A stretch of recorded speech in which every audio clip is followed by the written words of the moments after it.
Warahmatullahi wabarakatuh. Halo teman-teman semuanya. Di video kali ini kita akan bahas tentang seputar tanya jawab tentang nilai sebagai syarat pengajuan beasiswa pemerintah Turki. Pertanyaan tentang nilai ini sering sekali ya diajukan oleh mahasiswa atau siswa yang ingin melanjutkan jenjang pendidikan di Turki melalui beasiswa YTB. Untuk itu, mari kita bahas secara satu persatu. Pertanyaan pertama yaitu nilai ujian nasional di bawah 7 bagaimana? Teman-teman semuanya,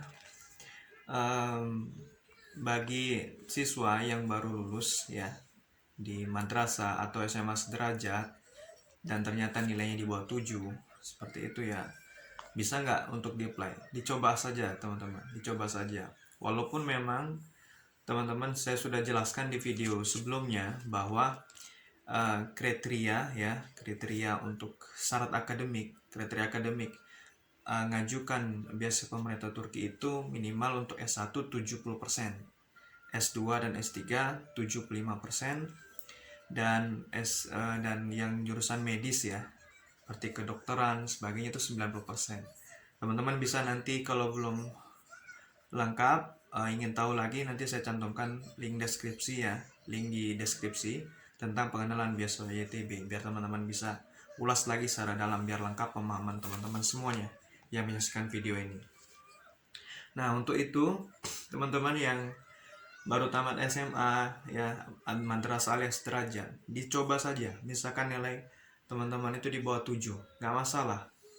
Namanya kita berusaha, mungkin kan panitia beasiswa kan ya, kita berdoa lah ya, mudah-mudahan Allah menggerakkan hati yang berbeda seperti itu. Panitia beasiswa melihat kriteria yang lain, misalkan kita ungguli yang lain, misalkan berkas sosial kita, terus bukti akademik yang lain kita bagus, kan mudah-mudahan ya namanya juga usaha ya. Menurut saya dicoba saja, misalkan nilai di bawah 7 seperti itu. Hal ini juga yang pertanyaan kedua yang sering diajukan, nilai IPK di bawah 3, apakah bisa daftar beasiswa YTB? Lagi-lagi sama seperti jawaban pertama, dicoba saja. Sebab kan ya kita akan berpikirnya gini, mungkin waktu kita belajar atau waktu kita ujian nggak konsen, sehingga hasil yang kita dapatkan saat ujian sehingga nilai dari lulus kuliah dan lulus SMA itu rendah. Dan ternyata sekarang kita berubah, artinya memperbaiki diri untuk rajin belajar, rajin membaca, ada semangat berubah. Ya mudah-mudahan Allah mendengarkan kan, malaikat mengetahui. Mudah-mudahan dengan doa kita terus ya bisa jadi. Namanya kita usaha, lagi-lagi dicoba saja untuk ikuti beasiswa YTB, namanya kan kita berusaha ya, seperti itu. Pertanyaan selanjutnya, belum punya nilai UN atau IPK lah ya, apakah bisa daftar beasiswa? Bisa teman-teman semuanya. Saya sampaikan seperti ini. Umumnya teman-teman semuanya beasiswa ini dibuka bulan Januari sampai Februari ya teman-teman ya. Ya teman-teman semua, yang saya lanjutkan lagi ya. Nah, belum punya nilai ujian nasional seperti itu, maka teman-teman bisa coba, karena umumnya memang pendaftaran beasiswa pemerintah Turki itu kan bulan Januari sampai Februari seperti itu. Jadi teman-teman upload ke sistem aplikasi itu yaitu rapor ya, rapor teman-teman dari semester 1 sampai nanti teman-teman terakhir di semester 5 di kelas 3 ya atau 6 misalnya, seperti itulah. Anda scan semuanya, Anda submit seperti itu. Nah, bagi yang untuk halo, iklan dulu ya. Jika masih merah di bawah ini, klik subscribe, klik lonceng, pilih semua agar menerima video dan informasi terbaru saya. Siswa ya, belum punya nilai IPK, gimana caranya ya? Kan ada dari IPK semester IP ya, indeks prestasi ya, dari semester 1 sampai semester 7 ya. Itu bisa teman-teman print atau minta nanti tantangan di BAK atau di administrasi kampus, minta seperti itu, boleh. Nah, atau juga nanti misalkan yang mahasiswa ini, saya ada pertanyaan selanjutnya nih, belum lulus sidang S1 apakah bisa ikut daftar beasiswa? Ya seperti itu, misalkan kan nilai udah keluar nih, nilai udah keluar dari semester 1 sampai semester 7. Anda print aja, print semuanya ya, minta tanda tangan di administrasi kampus, minta seperti itu, dan itu yang diupload semuanya.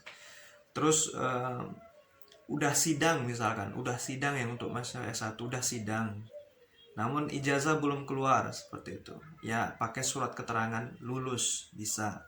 Jadi bisa itu dilakukan, ditempuh caranya teman-teman semua ya. Artinya yang penting bagi YTB itu sebelum teman-teman berangkat ke Turki, udah bawa ijazah dan transkrip nilai. Sebab apa? Karena sebelum kita berangkat ke Turki itu banyak tahapan yang harus kita lakukan. Tahapannya apa teman-teman semuanya? Ijazah dan transkrip nilai teman-teman itu harus dilegalisir di Kedubes Turki di Indonesia.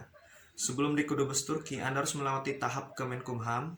Ada nanti beli stiker yang isi data, ya, diisi, ditempel di ijazah di lembaran balik belakang ijazah Anda, lalu bawa ke Kemenlu, terus ditempel lagi stiker. Setelah itu baru nanti bisa teman-teman bawa ke Kedubes.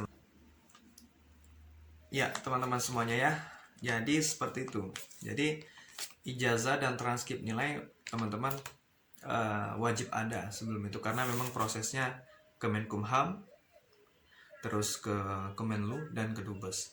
Sebelum Kemenkumham, ijazah dan transkrip nilai Anda harus ditranslate ke bahasa Inggris. Agar apa? Agar itu nanti mudah dilegalisir semuanya ya, teman-teman ya. Ya, teman-teman semuanya ya. Pertanyaan selanjutnya yaitu apakah rekap transkrip nilai harus yang terbaru? Karena sekarang kepala sekolah atau rektor atau dekan yang udah ganti. Tidak harus yang baru ya.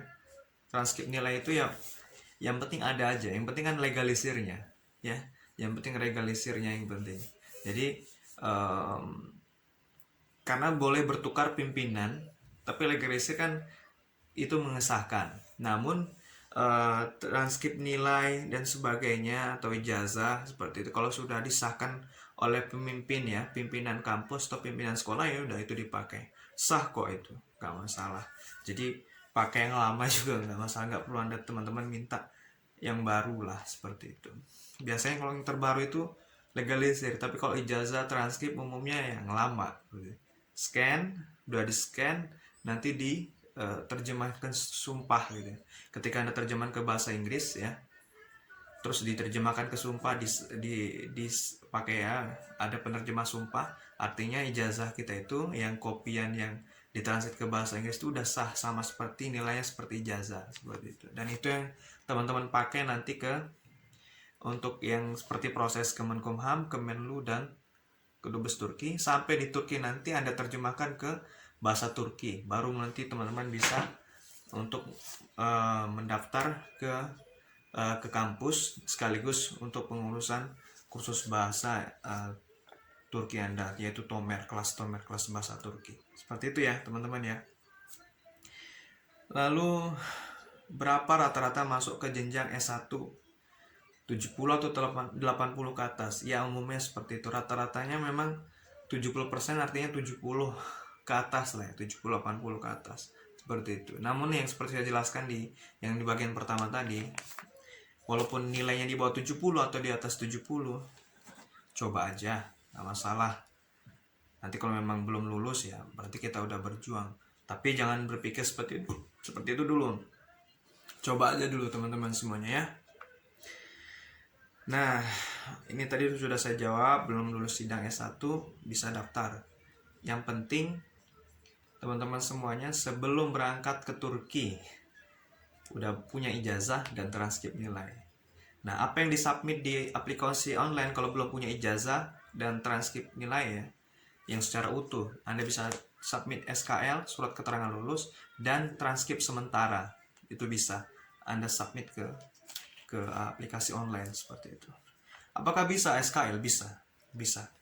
Sebab saya pernah yang membimbing ya, sekitar 2 tahun yang lalu ada ya, pada saat saya diterima beasiswa Turki, ada beberapa yang minta konsultasi ke saya masalah aplikasi online. Saya bimbing dari awal sampai akhir seperti itu. Termasuk dia belum punya ijazah karena belum wisuda.